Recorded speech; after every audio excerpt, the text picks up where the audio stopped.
Well, hello, kia ora, and good day. It's a real pleasure to be talking to you in New Zealand. I'm speaking to you actually from Western Australia, where I arrived having quarantined for a couple of weeks in a hotel with my three children, one of them very young, having left, perhaps escaped, might be a better word, the UK a little while ago.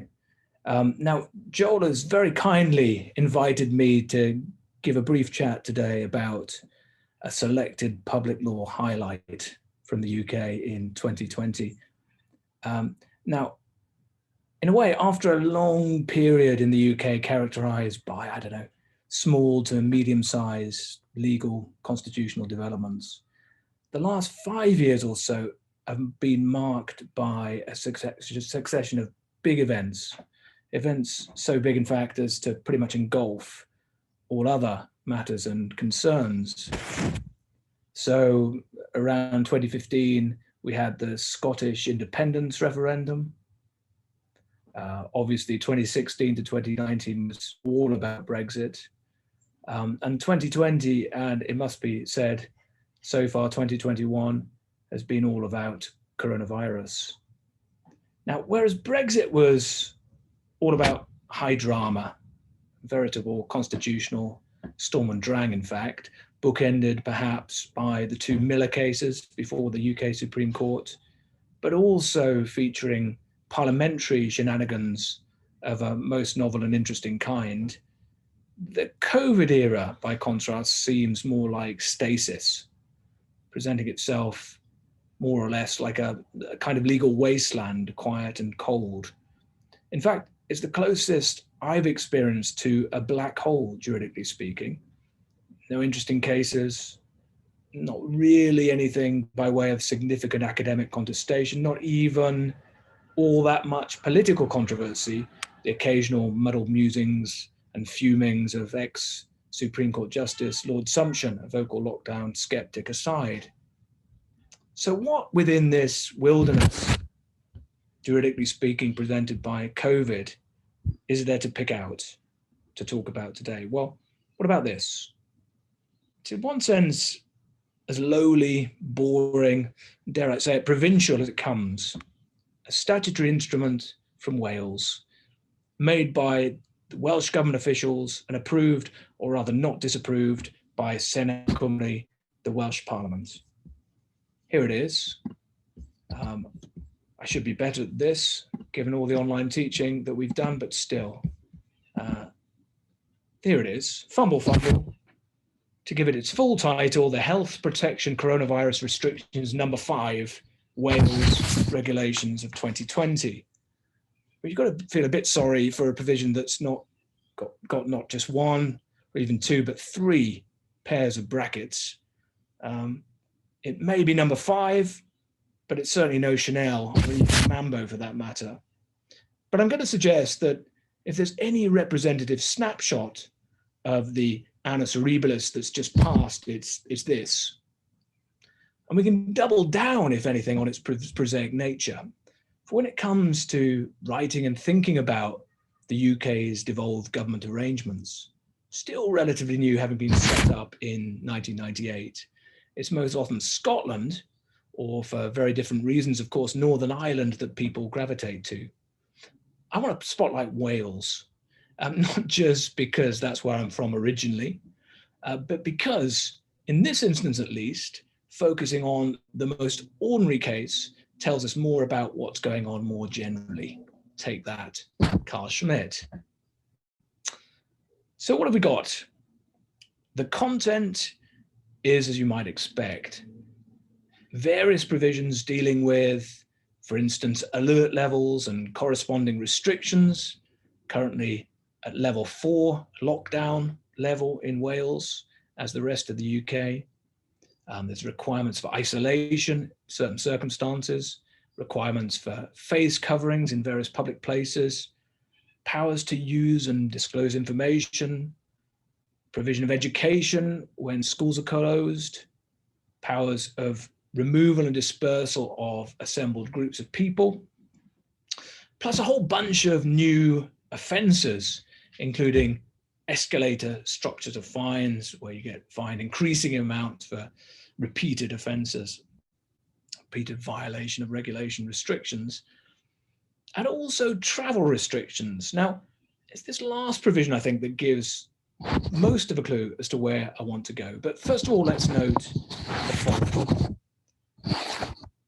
The regulation is an example among many of comprehensive executive lawmaking, the big feature of the law that's just passed. And in this respect, it's absolutely on fours, this regulation, with what has been going on in Scotland and England and elsewhere. There's very little, if any, meaningful parliamentary oversight, even now where coronavirus is hardly a new phenomenon. We might note as well, as some have, including my friend, the QC and UCL professor, Tom Hickman, that this is essentially government by edict.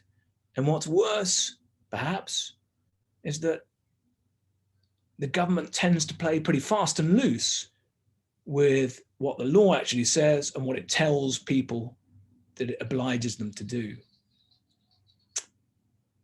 In that respect, at least in the idea of government by edict, it also ties in with Brexit. Now, of course, the rhetoric of Brexit was all about restoring Parliament's sovereignty, but the reality, at least so far, has been a big fillip in the lawmaking powers of the central executive. The big statute that dominates the scene at the moment, the EU Withdrawal Act of 2018, is more or less one big, gigantic Henry VIII clause, giving very broad, very sweeping and wide-ranging powers to central government to change the law, with fairly flimsy provisions for legislative oversight. And on the back of, I guess, these sort of developments, both in relation to Brexit, perhaps even more in relation to COVID and COVID lawmaking, public lawyers worry, as they should, about whether all this softens us up, so to speak, for the normalization of these sort of practices going forward. But I want to focus on something different, something equally important, I think, and perhaps at this juncture, perhaps, if anything, more concrete. And that is that this UK-wide experience has done more than anything else, I think, to really bring devolution home. Now, there has, in relation to COVID, of course, been substantial information sharing between the four constituent governments within the UK, and also, as you'd also expect, a degree of mirroring in respect to the measures adopted by each. But still, those measures are not identical, each government adopting, for whatever reason, a slightly distinctive approach. And moreover, the regimes, even when there is some consonance between them, often is imposed on respective populations out of sync. So I know from talking to my two brothers in Cardiff, for instance, that often they're under different regimes, different restrictions from the one I'm going through in London at the same time. The short story being that most of the time England is behind the curve. Now, more profoundly perhaps, and this is where we can sort of go back to the travel restrictions in our number 5 regulation, as well as these jurisdictional borders that have become absolutely central to people's lives. We also see, in a very real sense, the operation of physical, territorial borders between the jurisdictions in question. So, for instance, when Wales is at a higher level than England in terms of restrictions, it can be the case, and the Welsh government can mandate this and enforce it unilaterally, that English people can't travel into Wales, for instance. Now, stepping back, and this is probably rather a metropolitan reading, but even if it is, in this context, actually, that's probably not altogether a bad thing. This experience, given that everyone's eyes are focused myopically on this issue, only this issue, for the last 12 months or more, it's done more than anything else, including the Scottish independence referendum, including Brexit, and the fault lines that emerged between the constituent governments, as a result, to make the UK's quasi-federal constitutional arrangements a constitutional reality. Interesting, this realization, if it's right to call it that, comes at a time when, if anything, there's a backlash in the central UK government, the English establishment, as it were, against devolution. Not that they can probably do all that much about it in reality, but there's an ideology, perhaps better, a sentiment at work that wants to turn the clock back. It's a leitmotif of right-wing politics, perhaps, at least in the UK, this atavistic sentiment.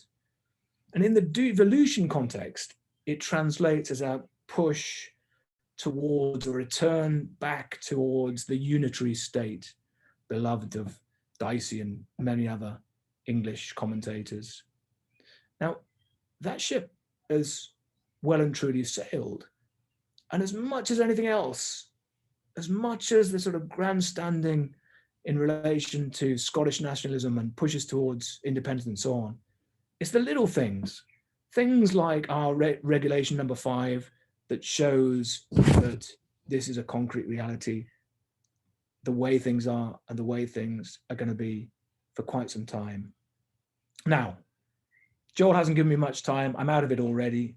I like to talk more, but it's been a great pleasure to talk to you today. I really hope that we can do this face-to-face in person before too long. Thank you so much.